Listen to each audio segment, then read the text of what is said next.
We got to talk about this MVP race, man, because there's a lot of more so than years past. Normally it's like two, three guys, that's it. There's probably legit five or six candidates right now that could legitimately win MVP. So we got to talk about it, man. NBA MVP right now. Who's your vote out of, we could go Jason Tatum, Giannis, Luka's playing well, leading the league in scoring. You got AD coming back, putting this Lakers team on his back. Steph Curry has been, even though they haven't been winning games, he's been playing at elite. Like, where are you at with the MVP? Man, it's tough. I think, like you said, man, this is a year of a lot of candidates, which is good to see. I think this year we'll see a true MVP because I think in years past, you see guys who have good seasons, but their teams aren't as good. All these guys, kind of, I would say, besides Dallas and the Lakers, obviously, right now, their teams are pretty good. The Celtics, you talk about Jason Tatum, Ja Morant, the Grizzlies. You still got to put Jokic and Giannis up there. These guys are all good teams right now, so I think we're going to see a legit MVP this year.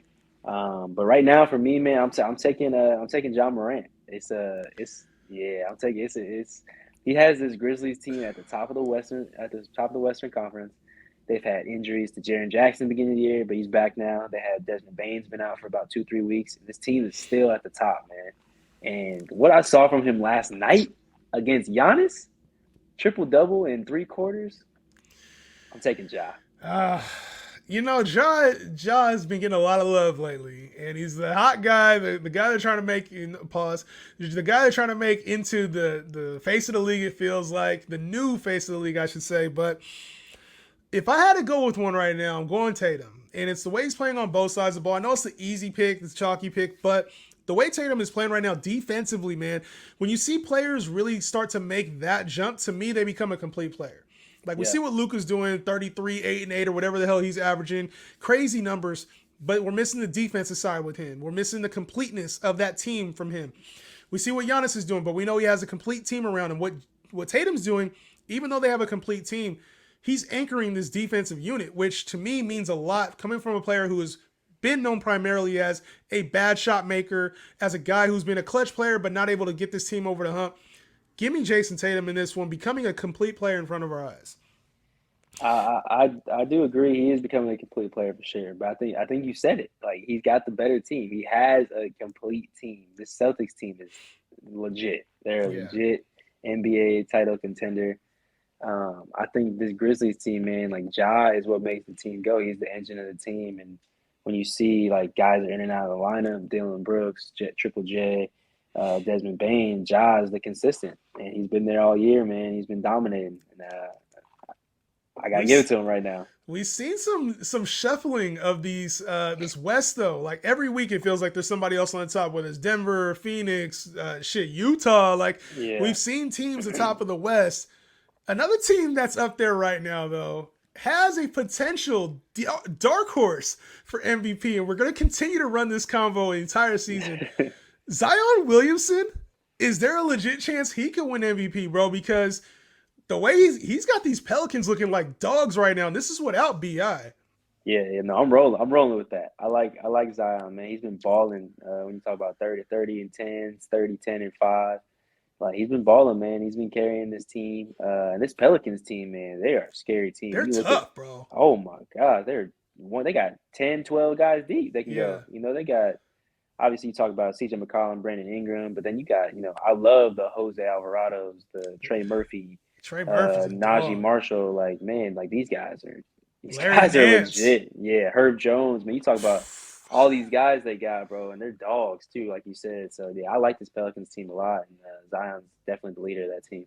Yeah, I think the Pelicans might be better than we like as an NBA community. We saw them last year. We're like, oh, once they get Zion back, they're gonna be nasty. But this team has like a different feel to it. Like I know they don't have the playoff experience, like going deep into the playoffs, but if I was any team in the West right now, that's probably the last team I would want Oh, to see in a absolutely, playoff matchup. Like straight up.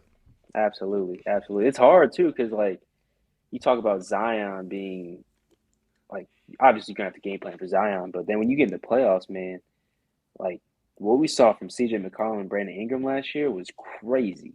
And those are two lethal. We talk about, in my eyes, those are two top 20 scorers in the league, in my opinion. Yeah. And then obviously, you got the young guys who are just pushing the pace. Alvarado, Trey Murphy. Trey Murphy's been balling Strap. lately. Oh my Strap. God, yeah, he's been balling, man. So, God.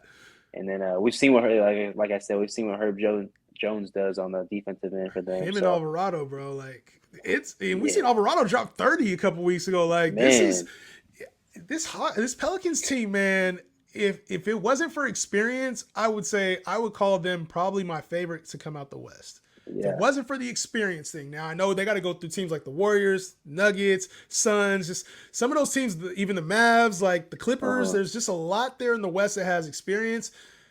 But if I was just like, if they had mono e mono experience wise, I would go with the Pelicans. That'd be a team I pick to come Yeah. out the West. I would say the only team that I'd be concerned with the Pelicans, just based off experience, would be the Warriors. I think that's the only team that we see like really asserts their experience over others for like to dominate teams. Other than that, I think the Pelicans kind of got their jitters out last year in the playoffs, man. Like Yeah, they already got that. The young guys already got that experience, and I don't think Zion's gonna be affected by that. Zion's gonna be Zion no matter what. yeah. No matter what. So all these guys who you know played last year in the playoff, they already got that taste. So like now they're ready, man. They're ready. They're ready to get it cracking this year. This Dog. Pelicans team, bro. They're complete too. Like Yeah, I like talking about them, man, because they're a complete team offensively and then defensively too. It's like because they yeah, got those defensive anchors, it changes his team, and they can insert lineups like a defensive lineup. Larry Nance can come in there, Alvarado, Herb Jones, and then it can go straight offense too. Like I really like this Pelicans team, bro. You yeah, can't tell. for You sure, can't for tell, bro. sure, for sure.